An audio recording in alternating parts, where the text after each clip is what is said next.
Hello दोस्तों, स्वागत है आपका the physics exam prep by Vinay Pratap. In today's video, we are going to discuss previous year questions of solid state physics. Okay, so this is question one. It has multiple parts. So first of all, we will look at part one.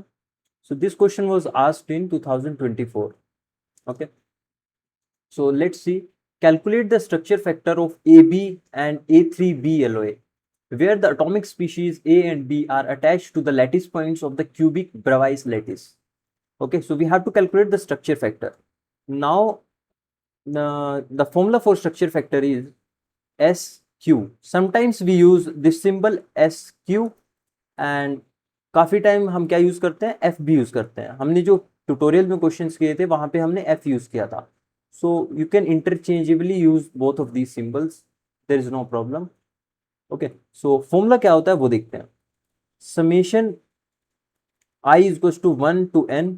आई किसके ऊपर summation होता है, number of atoms के ऊपर, F I, where F I is the atomic form factor, and then we have exponential I iota g dot di. Okay, this is the formula for structure factor, where what is small fi? Small fi is your form factor, atomic form factor. Atomic form factor. G is your reciprocal translation vector.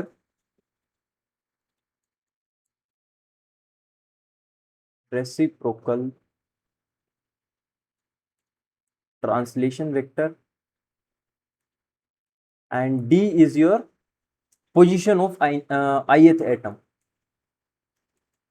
You can say position vector of ith atom. Right. इसको हम दूसरी form में भी लिख सकते हैं. कैसे?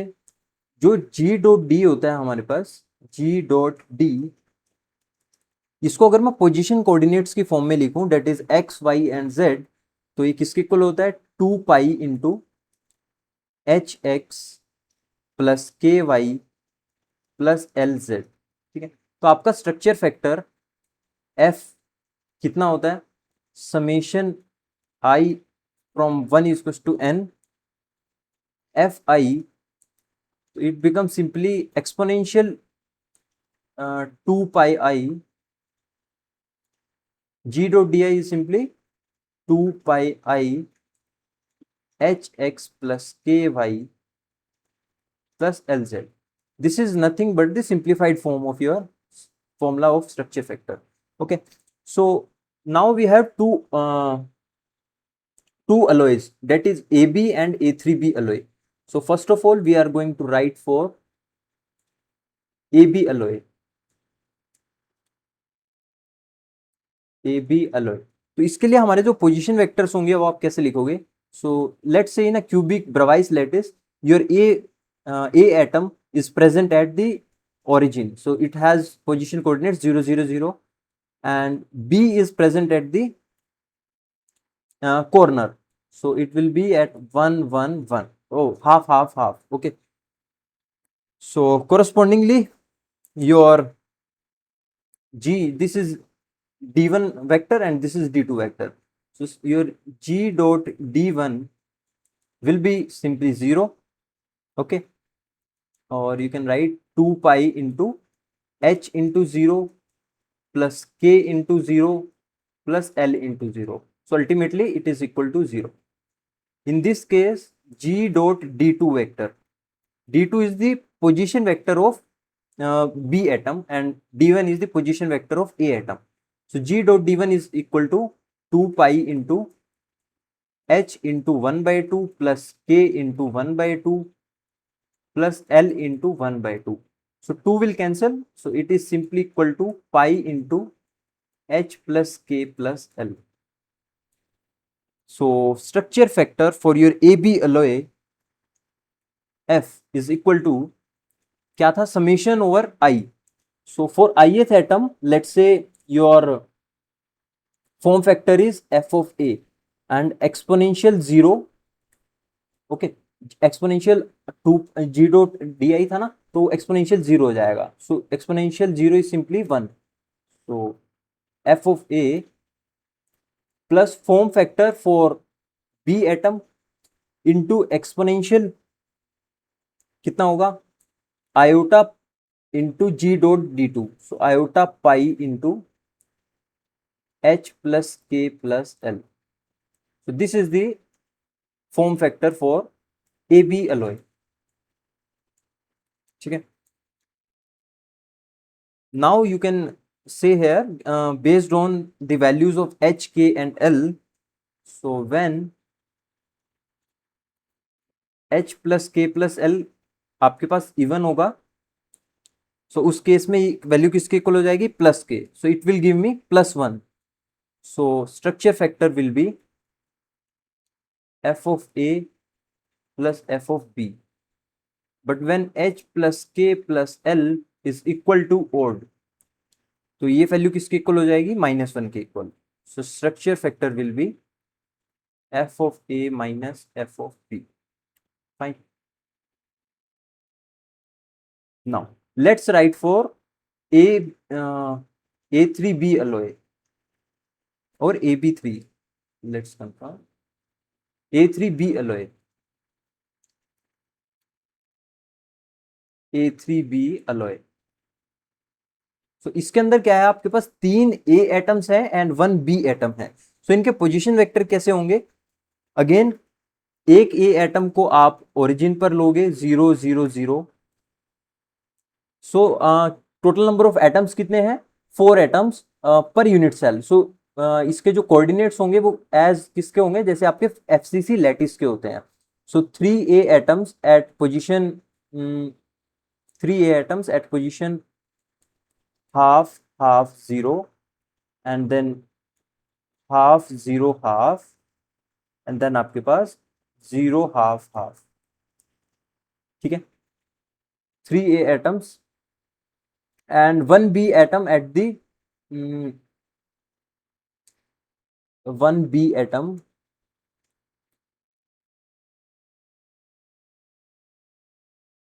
at the half half and half, that is at the corner पर।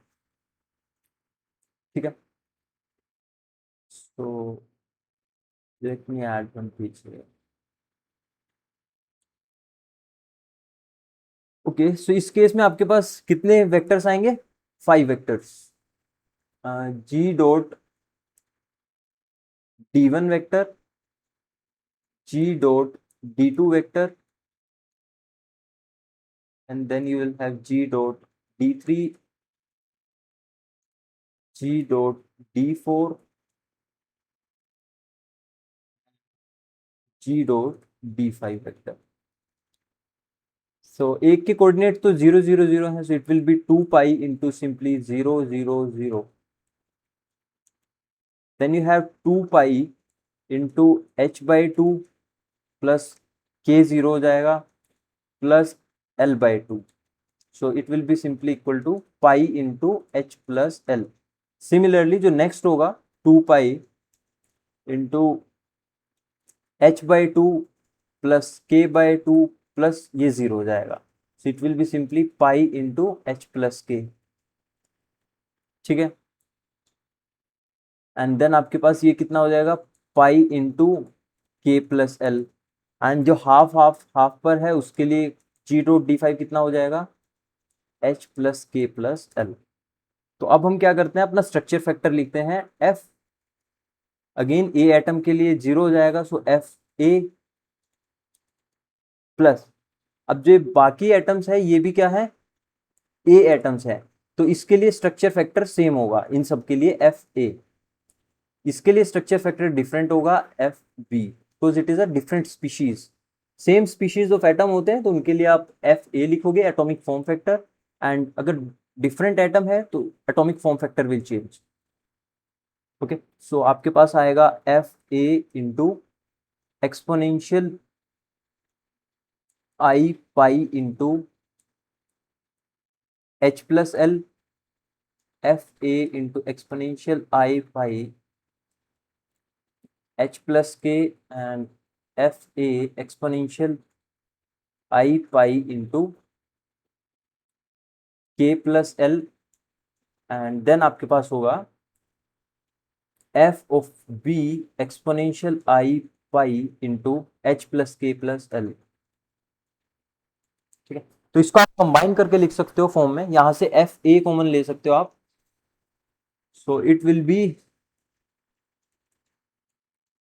F of A into 1 plus exponential I pi H plus L plus exponential I pi H plus K plus exponential I pi k plus l, and then you have f of b exponential I pi h plus k plus l। okay,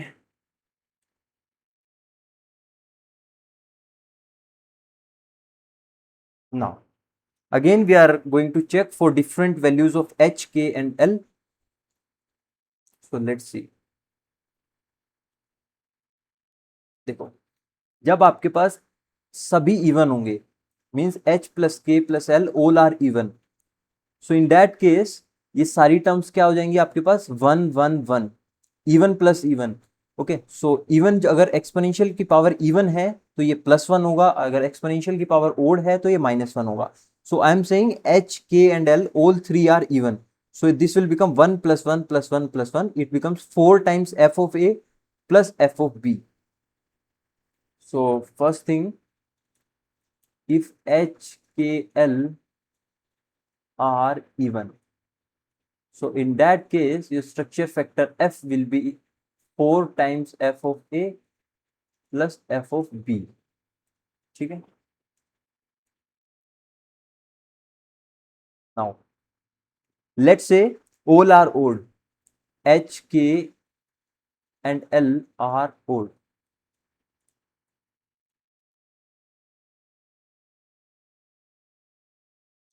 now if you see, देखो odd plus odd will give you even, let's say h is 3, l is also 3, so 3 plus 3 will give you even, so h in ये सभी pairs क्या देंगे आपको +1 देंगे, लेकिन odd plus odd plus odd 3 plus 3 plus 3 9 means if you add 3 odd numbers you will get odd, so this will be minus। ठीक है, so if h, k all three are odd, so your structure factor f will be 4 times f of a minus F of P.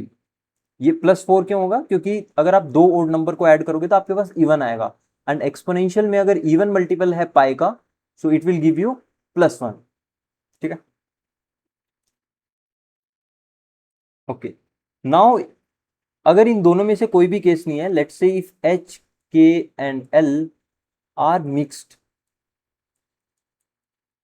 So in that case your structure factor F will be equal to, तो let's say अगर आपके पास एक even है एक odd है, so even plus odd will give you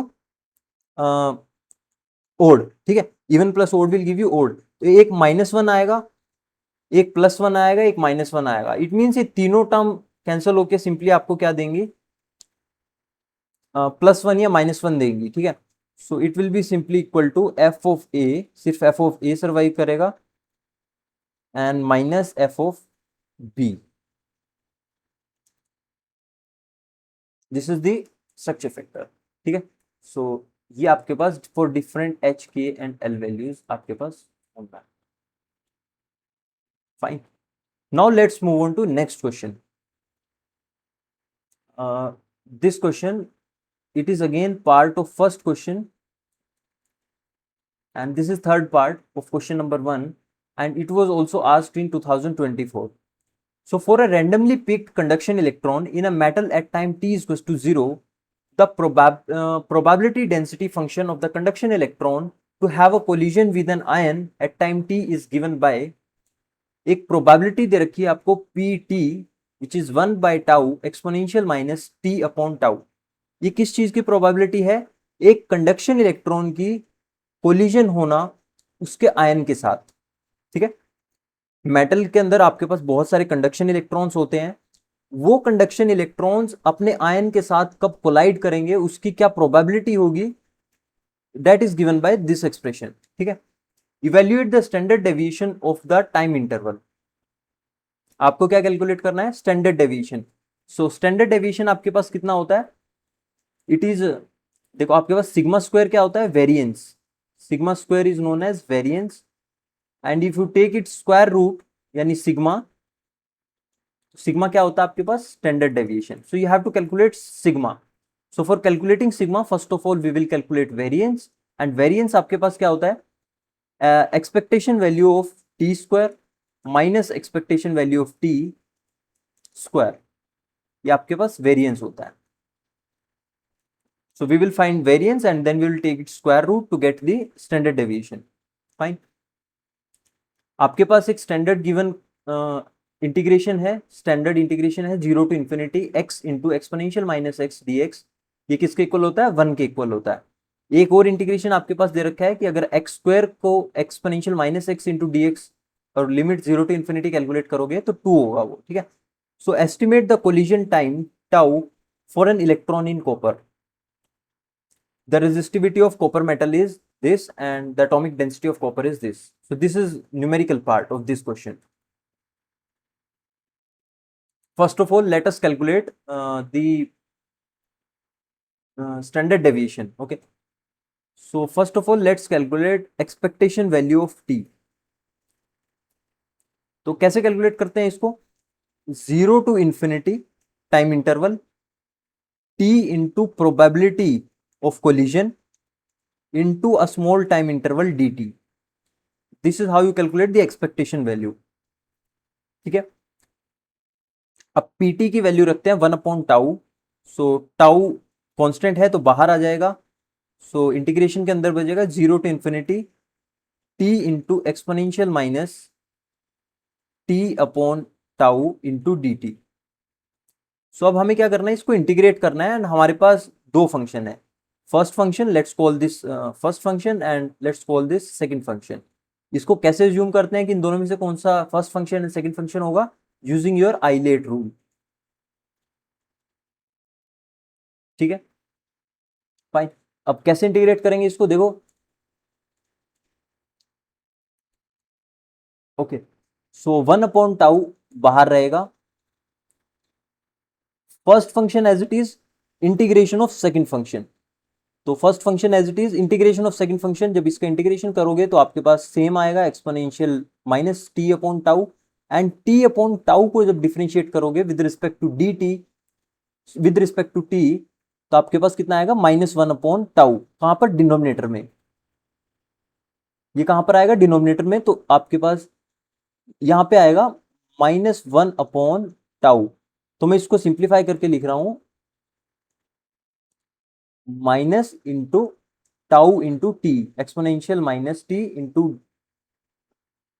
t/टाउ, and limits कहां से कहां, 0 to infinity। फाइन। अब उसके बाद क्या होता है, माइनस साइन आता है, differentiation of first function, so you will get 1, let's not write, into integration of second function, again exponential tau, and नीचे it will become plus t, and then integration of this function from 0 to infinity along dt। ठीक है, ये आपके पास क्या होता है, दो फंक्शन का इंटीग्रेशन होता है।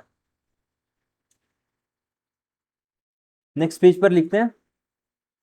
अब देखो, जब आप इस फंक्शन के अंदर एक बार इंफिनिटी पुट करोगे तो एक्सपोनेंशियल माइनस इंफिनिटी कितना होता है, ठीक है, तो फर्स्ट टर्म 0 हो जाएगी। जब आप फर्स्ट लिमिट पुट करोगे एक्सपोनेंशियल माइनस इंफिनिटी तो वो 0 देगा। सिमिलरली जब टी पुट करोगे, देखो टी मल्टीप्लाई में है तो सेकंड टर्म भी 0 हो जाएगी। It means the total contribution from this term is 0, only this term will give some expression। okay, so let's integrate this term, so you will get, आपके पास expression क्या है, बाहर 1/टाउ है, अंदर सिर्फ इंटीग्रेशन कितना है, फ्रॉम 0 to infinity। अब जो यहां पर मैंने टाउ लिखा है, ये इसको भी मैं बाहर लिख लेता हूं, and it will cancel denominator में जो टाउ है, exponential minus tau into D T. तो इंटीग्रेट करके कितना आएगा, again exponential minus T upon tau into minus tau आएगा फिर से, ठीक है। And limit from 0 to infinity. So minus tau बाहर है, जब आप इंफिनिटी पुट करोगे तो you will get 0, and minus of जब आप 0 पुट करोगे यू विल गेट कितना, 1। Exponential 0 is 1। सो ये माइनस साइन है, एक बाहर माइनस साइन है, तो it is simply equal to tau. किसकी वैल्यू है ये, एक्सपेक्टेशन वैल्यू ऑफ टी की वैल्यू है, रिमेंबर। तो एक काम हमारे पास हो गया है कि हमने expectation value of T calculate कर लिया है। अब हम इसका सिंपली स्क्वायर करेंगे एंड यहां पर पुट कर देंगे। Now let's calculate expectation value of T square.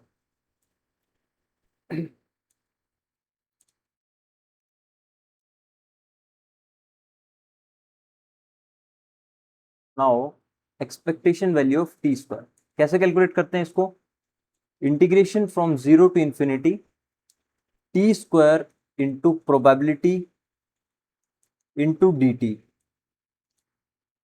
ठीक है। सो पी टी की वैल्यू रखते हैं वापस से, तो P T is equal to exponential minus T upon tau into D T. Again this is first function, this is second function, ठीक है। जो आइलेट के अंदर पहले आता है उसको हम फर्स्ट फंक्शन बोलते हैं, जो आइलेट में बाद में आता है उसको हम सेकेंड फंक्शन बोलते हैं, ठीक है। तो जब आप इसको इंटीग्रेट करोगे तो आपके पास क्या आएगा,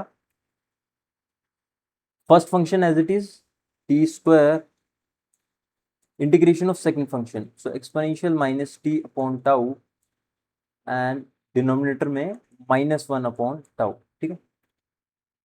लिमिट्स पुट करेंगे from 0 to infinity minus differentiation of first function, so differentiation will give me 2t into integration of second function, so exponential t upon tau and denominator में -1 अपॉन टाउ, एंड इस function का वापस से integration from 0 to infinity with dt, ठीक है।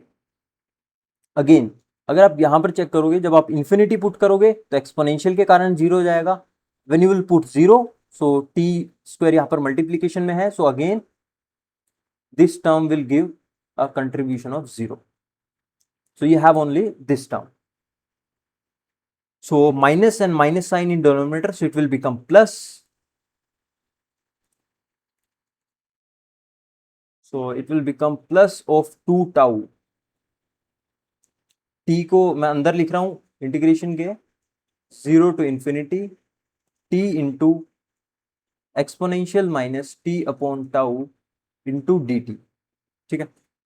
If you remember this is the expression of expectation value of T, जो कि हम ऑलरेडी कैलकुलेट कर चुके हैं, this is we have already calculated in the previous part.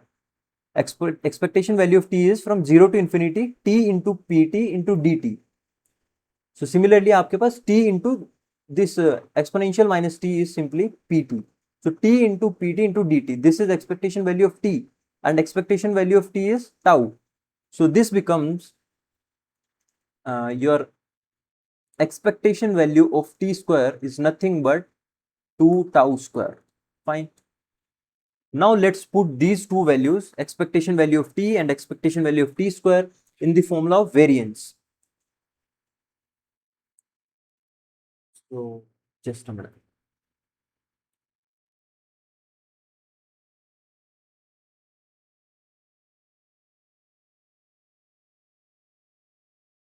हाँ, तो आपके पास वेरिएंस कितना होगा, sigma square expectation value of T square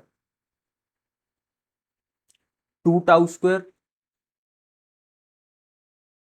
minus expectation value of T and उसका square, so tau square, so simply it will be tau square. तो आपके पास जो स्टैंडर्ड डेविएशन है,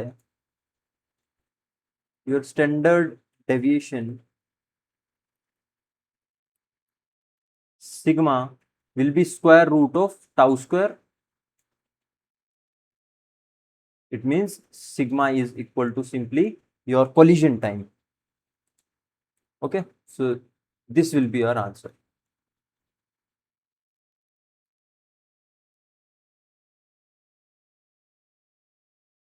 ठीक है, आई होप आपको समझ आया होगा.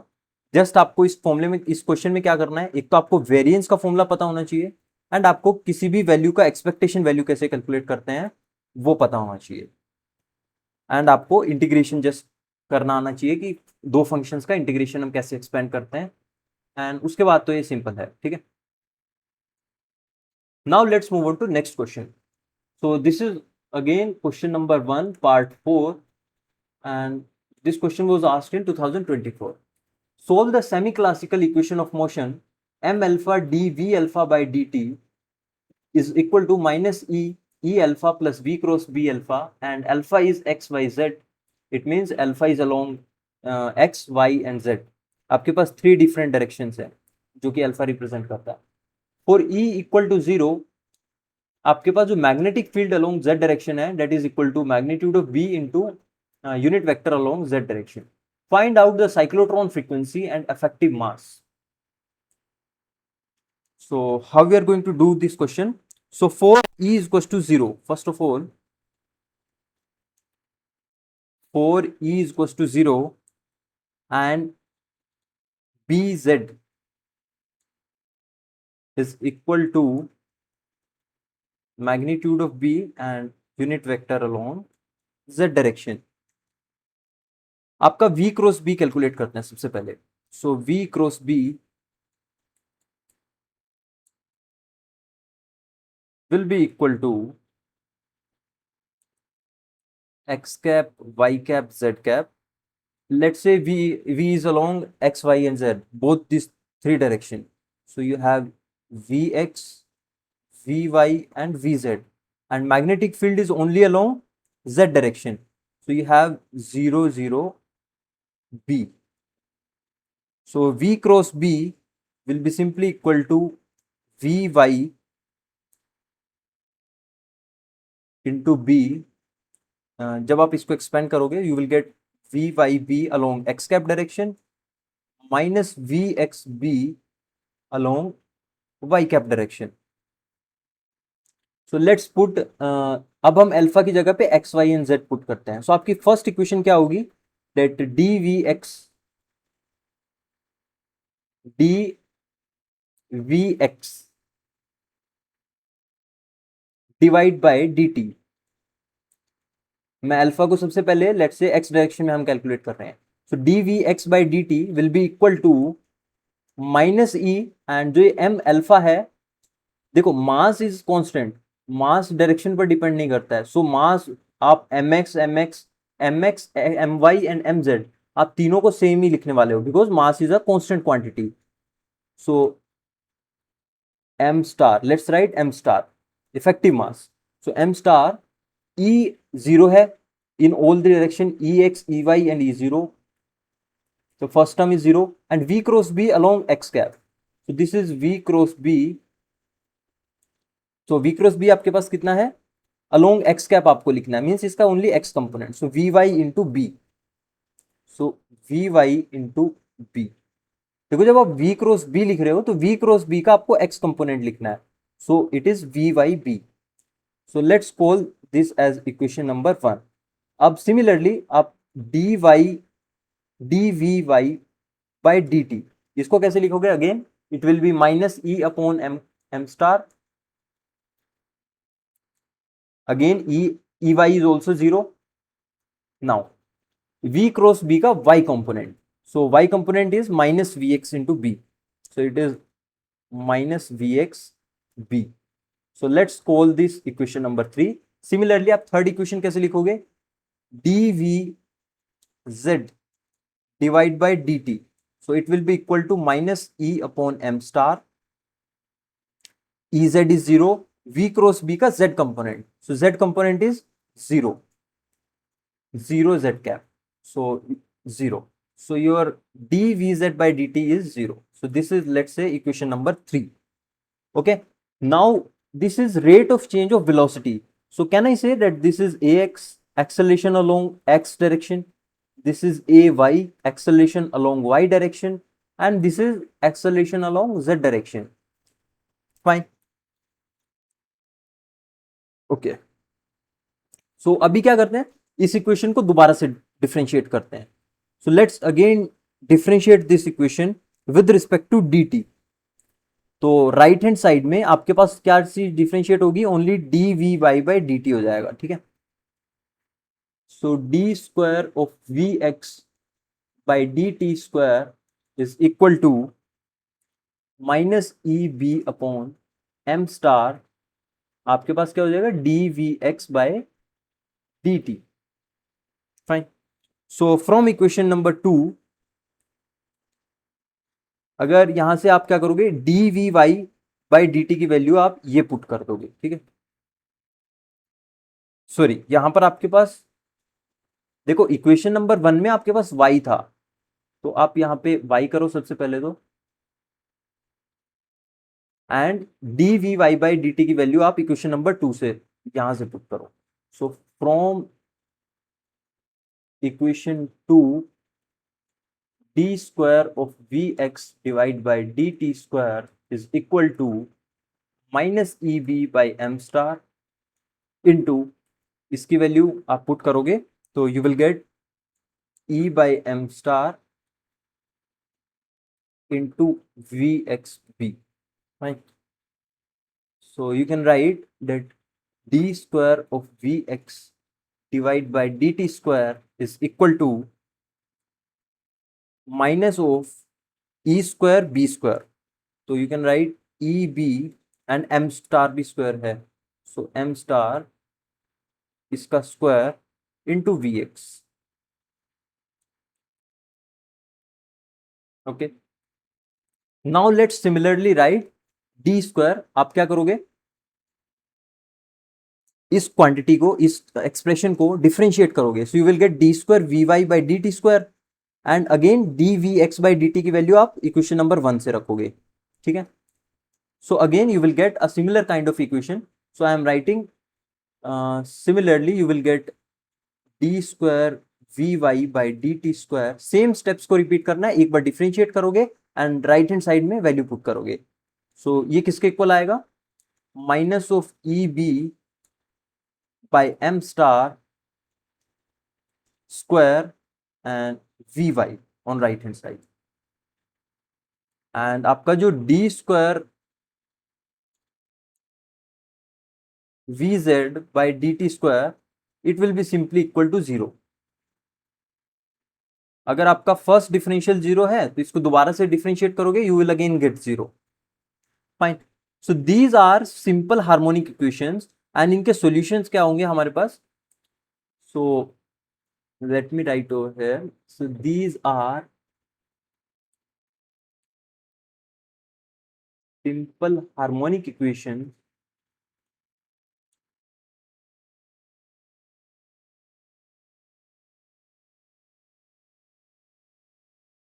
With solutions. आप इनके पास सॉल्यूशन क्या होंगे, only v x and we y इसका सॉल्यूशन होगा.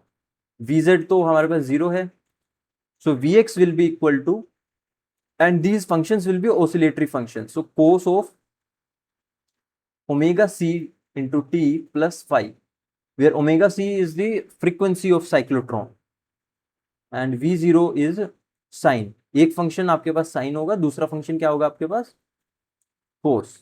so omega c into t plus phi. okay, now you have to write this cyclotron frequency.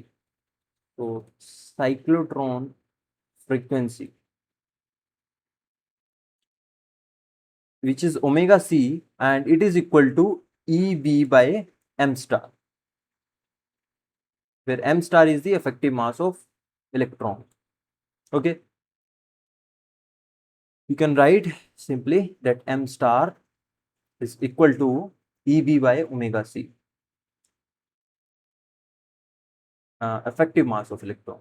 okay, and इसका जो मोशन होगा इस इक्वेशन का, इन रिजल्टेंट जो मोशन होगा, it will be circular in X and Y plane. In Z direction the motion is 0, so you can write motion will be circular in xy plane and आपके पास जो acceleration along z direction है वो zero है. It doesn't mean कि उसका motion नहीं है z डायरेक्शन में, एक्सेलरेशन जीरो है. सो you can say that your vz is constant. किसी कांस्टेंट का ही डिफरेंशिएशन जीरो होता है. So your vz is constant along z direction.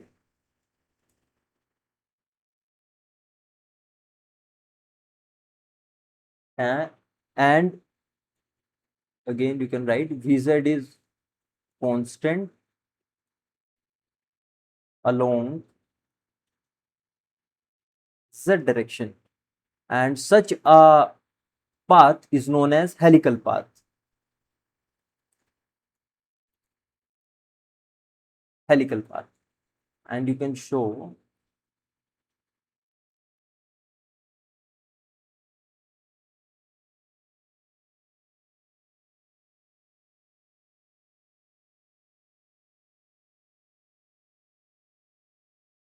कि आपके पास let's say this is x and this is y direction and this is z direction.